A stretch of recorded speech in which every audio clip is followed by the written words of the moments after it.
Chapter 1. A Different Name. Echoes of the Broken Crown. Chapter 1. A different name. The last thing Arjun remembered was rain. Not the dramatic kind that belonged in films. Just ordinary rain striking a windshield while traffic crawled along an overpass outside Bengaluru. His phone had buzzed in the cup holder. A message from work. Something about a deployment issue. Then headlights. A horn. Metal folding inward. And nothing. When consciousness returned, it arrived in fragments. A ceiling made of dark timber. The smell of herbs. A dull ache behind his eyes. Someone was crying. Arjun opened his eyes. An elderly woman sat beside the bed. Her hands were clasped together so tightly that her knuckles had gone white. The moment she noticed him awake, she gasped. "My lord." The words meant nothing to him. He stared. The woman burst into tears. Thank the stars. The language should have been unfamiliar. It wasn't. Somehow he understood every word. A second person hurried into the room. A middle-aged man wearing formal clothes stopped short upon seeing him awake. Lord Vale. Arjun tried to sit up. Pain flashed through his skull. Memories rushed forward. Not his own. A different childhood. Stone corridors. Horseback lessons. Names. Places. Years. They collided violently with the memory of apartment buildings, traffic lights, software development meetings, and late-night coffee. Arjun grabbed the side of the bed. The room tilted. The man moved forward. "My lord." Arjun swallowed. "I need a moment." The words emerged naturally. Not English. Not Hindi. A language he somehow knew. The realization settled with terrifying clarity.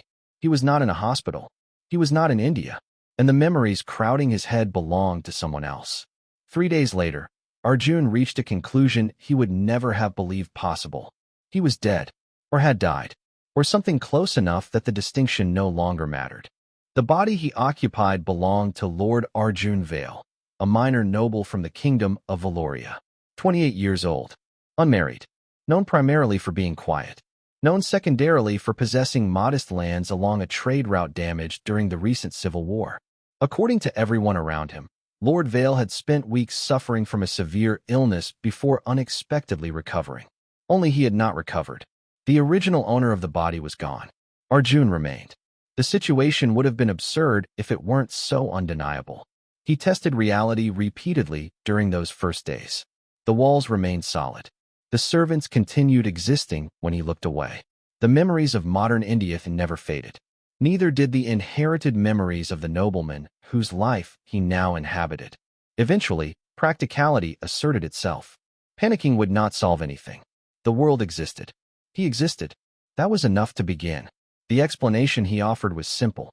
The fever had affected his memory. Not entirely false. People accepted it more readily than he expected. Apparently severe illnesses sometimes left lingering confusion. He learned to answer uncertainty with caution. "I don't remember clearly. I need time. The details are difficult to recall." Nobody questioned him aggressively. Most seemed relieved he had survived. Over the following weeks, he studied history, politics, customs, economics, everything he could find. Valoria had emerged from a devastating civil war only 2 years earlier. Entire regions remained damaged. Trade routes had collapsed. Population centers struggled with shortages. The royal treasury was strained. The ruling family had suffered catastrophic losses. The current regent, Princess Elara, governed in place of a younger cousin still considered too young to take the throne. Even written accounts avoided describing the war in detail. That alone told Arjun enough. Some wounds remained fresh. The summons arrived on a cold morning. A royal seal pressed into dark wax. Arjun read the letter twice. Then a third time. Lord Arjun Vale was requested to attend a strategic planning council in the capital. Infrastructure reconstruction, road restoration, supply management. The topics aligned perfectly with his inherited responsibilities. Unfortunately, they also involved interacting with people who might notice inconsistencies. He folded the letter carefully. There was no reasonable way to refuse. The capital of Valoria carried visible scars. Arjun noticed them immediately upon arrival. Entire districts appeared newly rebuilt. Some structures remained abandoned. Sections of the outer wall displayed different stonework where damage had been repaired. The city functioned, but it still remembered. People remembered too. The atmosphere felt different from any modern city he had known. Not fearful, watchful, as if everyone had learned that stability could disappear. The royal council chamber was smaller than he expected. A long table occupied the center. Maps covered nearly every available surface. Officials spoke quietly among themselves. Several military commanders stood near a wall. Arjun took a seat toward the far end. He listened, observed, waited. Then the room fell silent. Someone had entered. Arjun looked up. Princess Regent Elara crossed the chamber without ceremony. She was younger than he expected. 24, perhaps. Her dark hair was tied back simply. No extravagant jewelry. No unnecessary display of rank. Everything about her appearance seemed designed for efficiency. People rose. She acknowledged them with a brief nod, then took her place at the head of the table. The meeting began immediately. No speeches, no formalities, just work. Arjun found himself unexpectedly impressed. Over the next hour, he learned several things. First, Elara was extraordinarily competent. Second, she prepared extensively. Third, exhaustion hid beneath her composure. He noticed it because he had spent years learning to recognize strain in himself. Small signs. The tension held constantly in her shoulders. The way her attention never truly relaxed. The rapid scan of every doorway whenever someone entered the room. Hypervigilance. The term surfaced automatically from memories of therapy sessions years ago. Not proof of anything. Just an observation. Still, it stood out. So did another detail. During a discussion about rebuilding northern provinces, one counselor referenced casualties from the war. The room quieted briefly. Elara responded professionally. Her voice remained steady. Her expression barely changed. Yet something disappeared from her eyes for a moment. Not sadness. Not exactly. Absence. As if an invisible door had closed.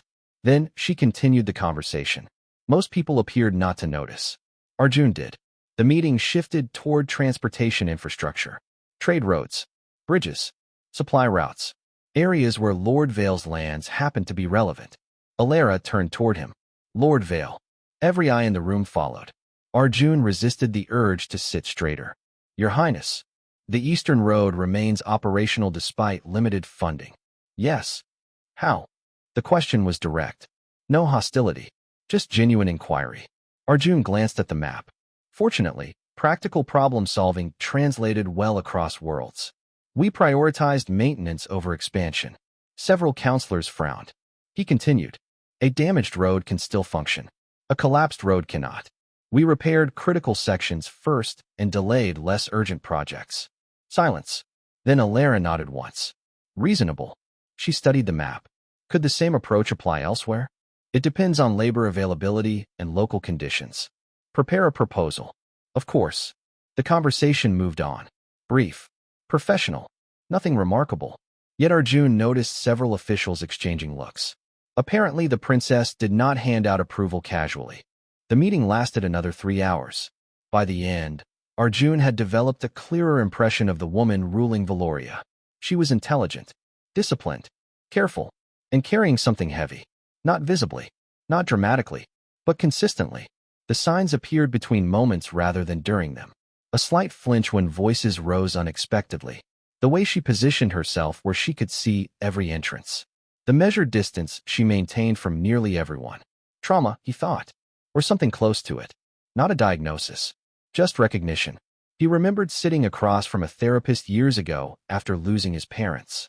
Remembered learning how grief altered behavior. How fear sometimes stayed long after danger ended. Different circumstances. Different wounds. Some patterns remained familiar. When the meeting finally adjourned, officials began leaving. Arjun gathered his notes. A voice stopped him. Lord Vale. He turned. Princess Elara stood nearby. Close enough for conversation. Not close enough to feel personal. A deliberate distance. Your Highness, I reviewed reports from your territory. He waited. The reconstruction numbers were accurate. A strange compliment, but clearly intentional. Thank you. Most reports require verification. That's unfortunate. A faint expression touched her face. Not quite amusement. Something smaller. Governing awfulness. For a moment, neither spoke. Then she inclined her head. I look forward to seeing your proposal. You'll have it within the week. Another nod. Then she left. Simple. Professional. Nothing more. That evening, standing alone in his guest chambers, Arjun reflected on the encounter. He felt no sudden attraction. No dramatic fascination. No destiny. Only respect. The kingdom had survived a civil war. Its ruler looked exhausted.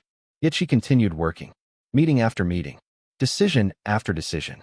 Holding together something fragile. He understood enough about responsibility to recognize the cost. Outside the window, the capital glowed beneath the fading light. Inside, Arjun unfolded a map and began outlining road repairs. The work mattered. The people relying on those roads mattered. And for the first time since awakening in a stranger's body, he felt something resembling direction. Not certainty, just purpose. For now, that was enough.